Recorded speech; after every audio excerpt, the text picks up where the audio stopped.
Холода уже пришли, поэтому мы снимаем в музее. А вы ничего не забыли? Верно, поменять масло. А как это сделать выгодно? Автоспот.ру. Причем теперь еще и мобильное приложение появилось. Скачивайте его себе на телефон, и всегда под рукой все цены и скидки на плановые работы. Масло, фильтры и прочие моменты. А главное, еще и гарантия сохраняется, если на машине такова имеется. Поскольку все работы выполняются у официальных дилеров и проверенных сервисов, а экономия достигает 60%. Согласитесь, неплохо. И экономим. Я лично так и делаю.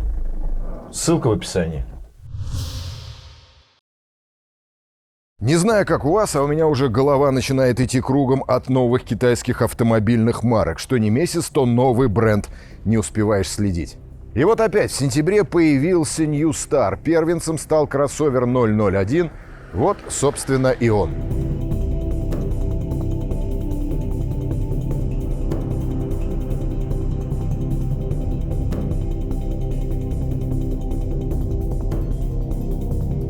Вы тоже прежде не слышали такого названия? Не мудрено. Образован New Star совсем недавно. И Россия стала первой страной, в которой представлен этот бренд. Название New Star состоит из 3 частей. K, New и Star, что означает «новая звезда класса К». В общем, тонкий намек на грядущий успех марки. Вот умеют китайцы играть изящной словесностью. Это у них не отнять. В распоряжении New Star новый завод, рассчитанный на выпуск 120 тысяч автомобилей. Располагается он в городе Харбин, что рядом с российской границей. Он связан с нашей страной железнодорожной веткой, что должно здорово упростить логистику. Больное место многих китайских производителей.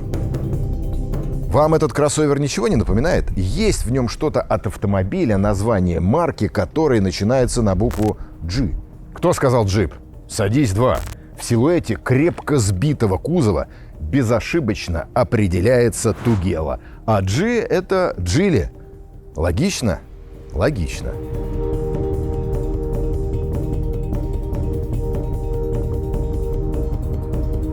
Тугела — популярный в России купе-кроссовер. Капот, светодиодные фары, неспадающие линии крыши, даже дверные проемы. Все совпадает на 100%. Чем отличается? Так это оформлением бамперов и радиаторной решетки. Последняя стала более крупной. Ну, не знаю, на любителя. На мой взгляд, у первоисходника она смотрелась аккуратнее, что ли. Кстати, обратите внимание, пока-то дверь багажника позволила отказаться от заднего дворника. Мол, из-за такой формы стекло и так будет оставаться чистым.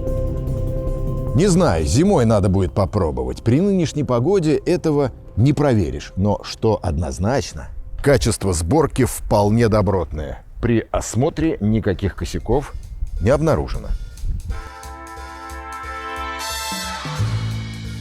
Правда, выбор расцветок скудноват. Всего 3 варианта. Черный, белый и серый. Зато гарантия продолжительная 5 лет или 150 тысяч километров пробега. По нынешним временам это очень солидно. Снаружи 001 кажется компактнее, чем есть на самом деле. Думаешь, невелика машинка, а нет, длина кузова без малого 4,6 метра. Среднеразмерный сегмент.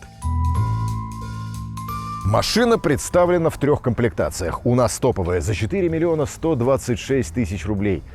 Я, когда произношу современные цены, мне немного дурнеет.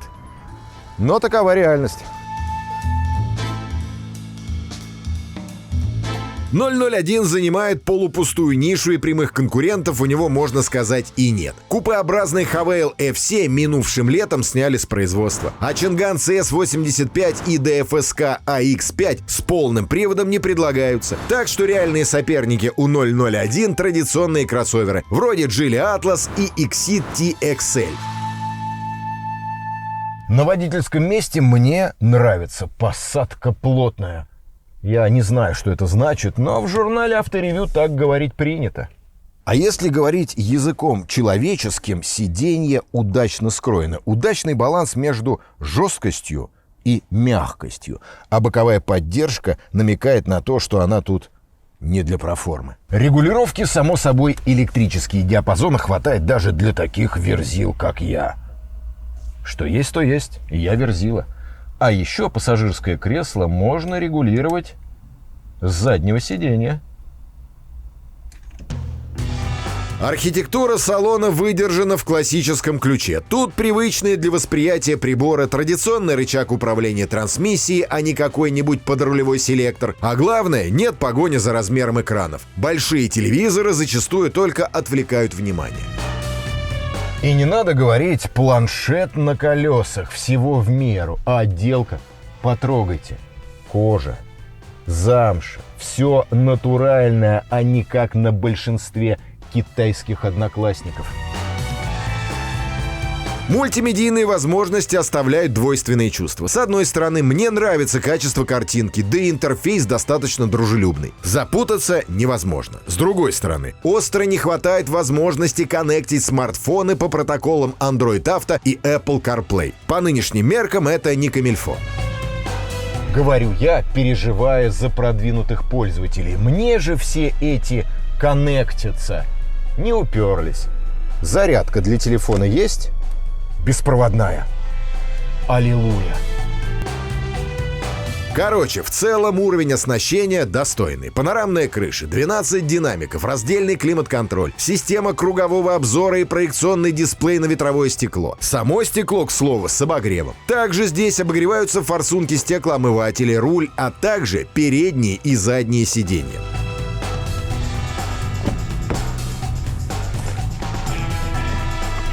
Что до второго ряда, он ожидаемо не самый просторный, крыша низковата, но в меру. О, тут даже есть USB-разъемы, подогрев задних седел.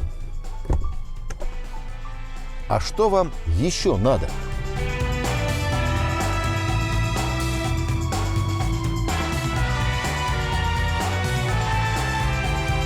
Багажник можно открыть 4 способами. Кнопкой из салона, кнопкой на двери, кнопкой на брелоке и проведя ногой под бампером. Ишь ты, получилось. Неожиданно. И багажник скромный, заявленный объем 446 литров. Словом, для вывоза урожая с дачи лучше использовать другую машину. Ну и богатое ковровое покрытие стенок вы вряд ли сами захотите пачкать. Так что под полом? Докатка органайзер, приятно. И маленькая мелочь, но очень трогательная.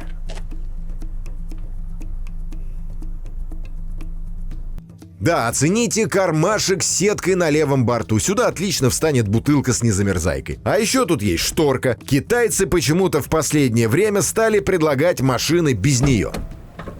Признак высокого класса – отсутствие в гамме скромных двигателей. Базовый агрегат тут 2 литра. Ух ты, а не какая-нибудь полторашка. И если честно, это радует. Немного утомили товарищи своей безальтернативностью к выбору объемов.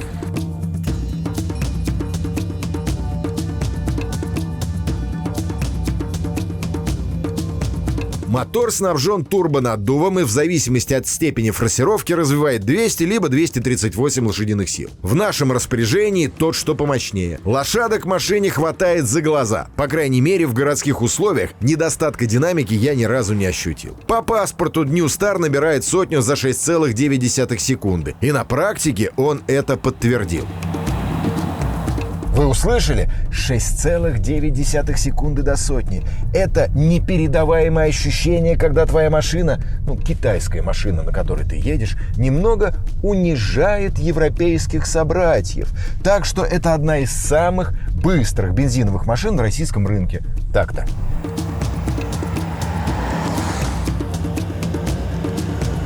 Но вот средний расход топлива оказался выше заявленного, примерно 10 на 100 километров, вместо 8. Однако для машины такой мощности это все равно неплохой показатель. Мотору ассистирует не роботизированная коробка, как у многих китайцев, а традиционный автомат. Он не так суетлив в работе.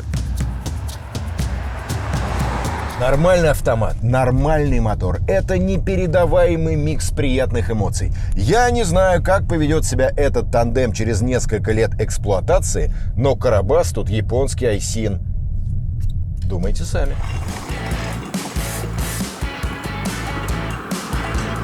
а КПП слывет надежным и беспроблемным в эксплуатации агрегатом. Производитель заявляет, что он не требует обслуживания, однако время от времени менять маслица в коробке все же не помешает. Самый приятный сюрприз – хорошая управляемость, не все китайцы могут этим похвастаться. Рулится New Star на уровне хороших европейских образцов.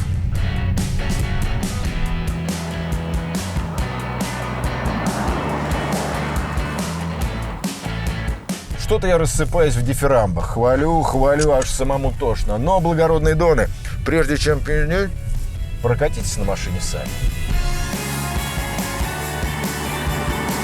То, что по прямой 001 летит монолитом, без приплясываний и рысканий, это еще цветочки. Ягодки же в поворотах. Автомобиль легко поддерживает на удивление высокую скорость. Ты уже начинаешь испытывать серьезные боковые перегрузки, а New Star, знай себе, едет, даже не думая соскальзывать с траектории. Но, как водится у такого рода машин, на неровностях потряхивает подвеска. Жестковато, но рамок приличия и до дискомфорта не доходит. А еще есть водительские ассистенты. Адаптивный круиз-контроль работает адекватно, уверенно поддерживая заданную дистанцию до впереди идущей машины. А система удержания в полосе надежно центрует автомобиль в своем ряду. Ну, красотища же. Ну и полный привод опять же. Во всех режимах движения муфты автоматически подключают заднюю ось при пробуксовке передних колес. Однако, если выбрать режим бездорожья, муфта заблокируется, а распределение тяги между осями составит 50/50. Проходимость это повысит, но до определенного предела. На тяжелое бездорожье лучше не соваться. Межколесных блокировок и понижающей передачи конструкции не предусмотрено. New Star 001 оставил приятное впечатление. Это гармоничный, сбалансированный автомобиль. Теперь ждем модели 002. Ее выход уже анонсировали. Интересно, а 007 будет?